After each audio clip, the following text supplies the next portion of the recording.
Alors bonjour à tous, comme vous voyez là je suis au marché, je suis dans un marché ouvert ici en Italie.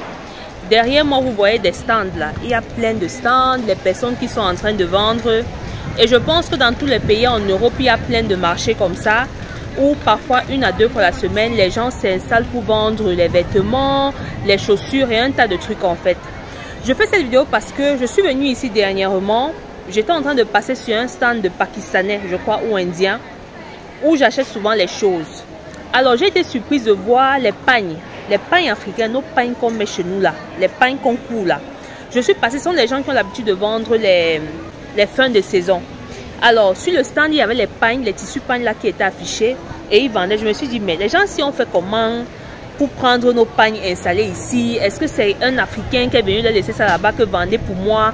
Est-ce que et ça a attiré mon attention sur le fait que généralement quand on passe dans ces marchés, que ce soit en Italie, en France et un peu partout, on ne voit pas beaucoup de stands des Africains. Alors les Africains viennent plus acheter comme beaucoup d'autres personnes, mais ils ne pensent pas, ils ne se disent pas mais comment est-ce que ces gens font pour avoir les stands?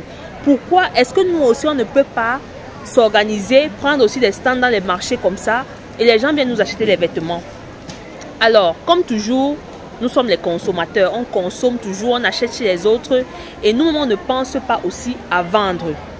Je le dis pourquoi? Parce que les seules fois ici en Italie où je suis allée dans les foires où on expose les choses, où les gens vendent les trucs et tout, ou dans les marchés comme le marché dans lequel je suis aujourd'hui, j'ai vu peut-être une seule fois dans une autre ville et une seule fois dans une foire, un monsieur, c'était un Sénégalais, qui avait mis son stand où il vendait les produits artisanaux du Sénégal. Et sur ce point, je tire vraiment un coup de chapeau aux Sénégalais parce que les Sénégalais dans la diaspora, c'est l'une des diasporas les plus actives. C'est l'une des diasporas qui ne se limite pas seulement quand ils arrivent en Europe à aller chercher un emploi. Ce sont des gens vraiment qui sont très entreprenants, qui essayent de saisir les opportunités. Déjà qui sont bien organisés en tant que groupe, en tant que communauté. Et je ferai d'ailleurs une vidéo pour vous parler d'une expérience que j'ai vécue avec un Sénégalais ici, une scène que j'avais vécue qui m'avait beaucoup marqué et qui m'avait fait comprendre beaucoup de choses. Alors, les Africains, vous arrivez en Europe, vous courez tous, vous partez chercher l'emploi. Vous ne savez pas que quand vous partez dans les administrations, il y a les administrations ici en Italie et partout dans tous les pays, il y a les administrations, que ce soit les communes, que ce soit les chambres de commerce. Mais vous ne vous demandez pas, mais comment est-ce que je peux faire moi-même pour faire ce que les autres font? Pourquoi moi-même je n'ai pas de stand dans un marché pour vendre mes produits? Vous ne vous posez pas ces questions. Alors, il faut savoir que quand vous partez dans une administration, d'accord, quand vous partez dans une administration, on ne part pas dans une administration seulement quand on veut faire un document. Ok? Dans toute administration de chaque pays, il y a un service de renseignement. Ça veut dire que tu peux te lever, tu dis que bon, je pars dans une commune, je pars, je sais pas moi, à la chambre de commerce. La chambre de commerce qui est le lieu par excellence où les entreprises se créent. Où toute personne qui veut créer une entreprise peut s'informer et essayer de se mettre à jour sur tous les documents qu'il faut. Donc tu ne te dis pas, aujourd'hui je peux me lever, je pars là-bas prendre les renseignements, je pars demander, voilà, je suis intéressé à être par exemple vendeur ambulant. Parce que je pense que les activités du marché rentrent dans le cadre des vendeurs ambulants. Et il faut une licence pour ça. Voilà, il faut une licence, il faut certaines autorisations, il faut des choses qui te permettent de louer l'espace. Vous savez, tous ces vendeurs que vous voyez là, ils louent ces espaces. D'accord? C'est la commune qui leur loue ces espaces et ils viennent vendre leurs marchandises ici. Dans le cas de l'Italie, j'ai remarqué que les communautés qui dominent dans ce secteur, dans le marché ouvert, il y a les Pakistanais et les Indiens, comme j'ai dit. Eux, ils sont plus spécialisés dans les vêtements et les chaussures. Ils sont dans les vêtements et les chaussures. Alors, ce qu'ils font, c'est que ils ont créé, puisque c'est une communauté qui est très soudée, les Pakistanais, les Indiens, tout ça. Eux, ils se mettent ensemble, ils mettent les fonds et ils créent des activités où ils s'embauchent entre eux. D'accord? Donc, l'argent circule facilement entre eux parce que les gens, ils sont liés par l'aspect religieux. Donc, ils fonctionnent ensemble. Le business fonctionne en communauté. Mais ce n'est pas une excuse. Aujourd'hui, ici en Europe, il y a des programmes même qui sont mis sur pied de financement. Il y a des programmes de financement pour les personnes qui veulent ouvrir les petites activités comme ça. Les Africains ne connaissent pas ça parce qu'ils ne s'informent pas. Alors, il faut savoir que quand vous voyez ces stands-là, je me tourne encore pour que vous puissiez voir. Tous ces stands que vous voyez là, quand vous voyez les Pakistanais, les Indiens qui sont installés là, demandez-vous où ils prennent ces vêtements. Les Africains ne savent pas qu'il y a des endroits où on fait des ventes aux enchères, ok, des vêtements, des chaussures fin de saison. Selon vous, où est-ce qu'ils prennent ça? Et pourquoi ils ont cette information? Parce qu'entre eux, l'information circule. Et c'est des gens qui arrivent dans un pays, ils regardent les secteurs, ils se font de l'argent. Ces communautés pakistanaises, indiennes que vous voyez là, ils ne partent pas juste courir pour chercher un emploi. Je n'ai rien contre le salariat, mais je pense qu'en tant qu'Africains, on laisse beaucoup d'opportunités passer à côté de nous. On part plus chercher les emplois qui parfois même ne nous permettent même pas d'atteindre les fins de mois. La vie devient de plus en plus chère. Il faudrait que les Africains pensent à créer. Vous êtes dans un pays, ne faites pas comme tout le monde. Vous n'êtes pas obligé de faire comme tout le monde. Vous pouvez aussi créer pour vous, créer des entreprises, vous embauchez les gens, vous travaillez en communauté. Alors ce qu'ils font, c'est que ils partent s'informer dans les communes, ils demandent où est-ce que, voilà, ça se passe comment. On leur dit, voilà, il y a les ventes aux enchères, où vous pouvez venir acheter des lots de vêtements. Et c'est comme ça qu'ils partent, ils achètent ces lots de vêtements que vous voyez dans les marchés qu'ils exposent là, les chaussures et tout. Et ils viennent revendre. C'est comme ça que ça se passe, c'est des ventes aux enchères.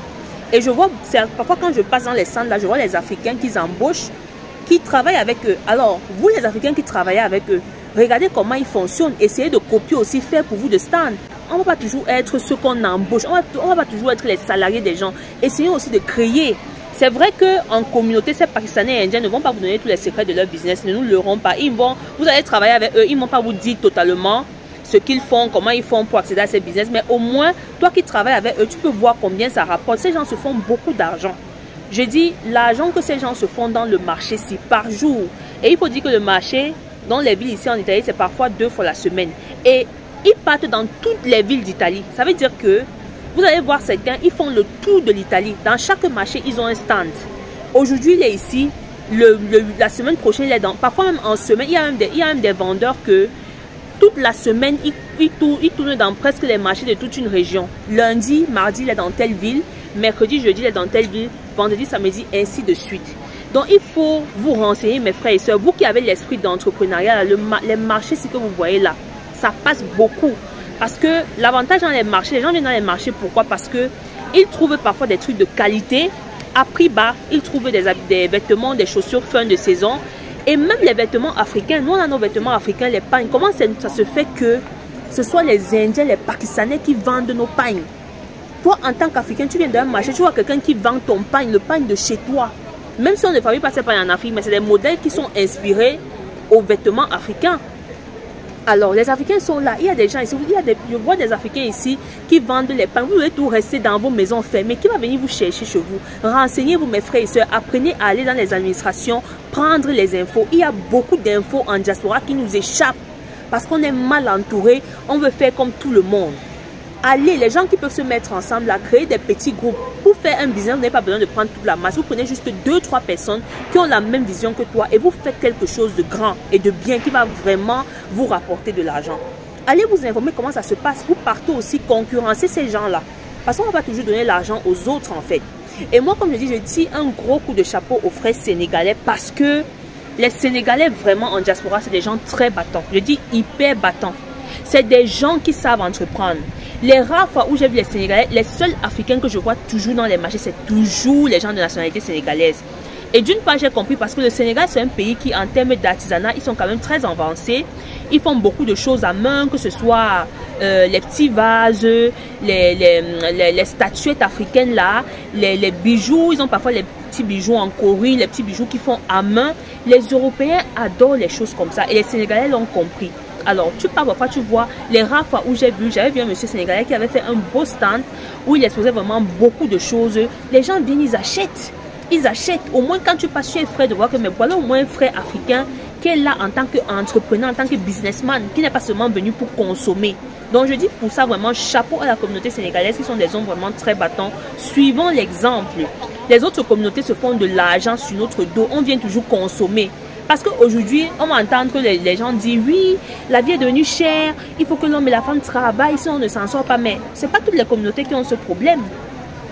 En parlant des communautés des Pakistanais indiens dont je vous parle, j'ai remarqué quelque chose. Leurs femmes ne travaillent pas. C'est des hommes qui n'aiment pas que leurs femmes travaillent. Ça, c'est lié à un aspect culturel parce que chez eux, du point de vue culturel et religieux, la femme doit rester à la maison.